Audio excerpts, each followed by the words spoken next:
the Old Testament concealed a lot of things about the Lord, but it was kind of like this living parable, like all these interactions that the Lord had with God's people, using them as a vehicle to express the nature of his mercy and his law. And he would just layer all his interactions in between their obedience or lack of obedience. I mean, his nature would just come out as a response, or he would initiate something with them and you'd kind of understand who he was. But so the Old Testament kind of concealed the Lord's total one-to-one interaction. Like it was an invisible one. He would come down with a pillar of fire and cloud, and he would do different things, but it wasn't a person, right?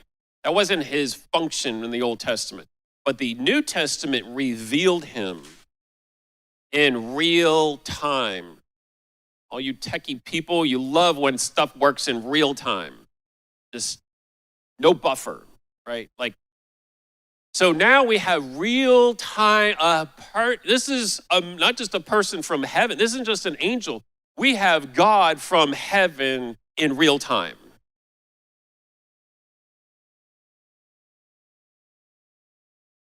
And so there's a road trip that the Old Testament church had to take, and it was out of Egypt.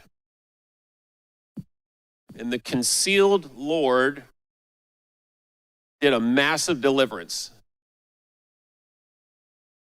So the Red Sea is one analogy or icon of how the Lord operated. And the Red Sea was really interesting, right? Like, because these guys, the Israelites, they don't have even a broom handle to beat off their bad guys, right? Like they only have the Lord. They got nothing. And then they're faced with an entire body of water that they're like, we're dead. We're dead. We're dead. Until, right? Their deliverance. And even the New Testament uses the parting of the Red Sea as a baptism. Like they were going to die by a bunch of evil people. Those evil people were hell bent. They didn't really, I think at this point, they just lost all their firstborn sons. They're just mad. Already living through frogs and boils and all this stuff.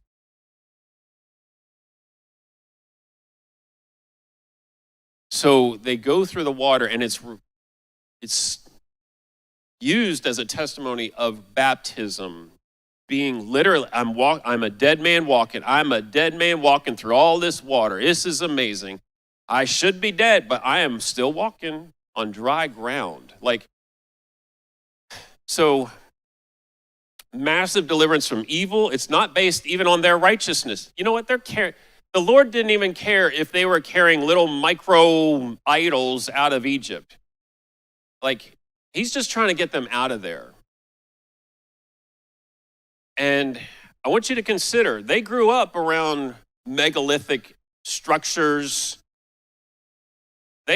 Apparently, the Israelites were not the builders of those things, because you would see them over in Israel, right? They would have had that knowledge to know how to build them up again. And word had it, there were giants around. These people are like, why are we leaving? We barely are surviving where we're at. And where are we going? Into giant world? There was a massive deliverance, and the Lord initiated it. Okay, this is like being born again. This is the Old Testament church. You did nothing, folks. None of you had any power spiritually of your own to be born again. You just simply had to say, I trust. I'm just going to walk. I'm going to trust the Lord that these waters aren't going to crash down on me, that walking with the Lord is not going to kill me.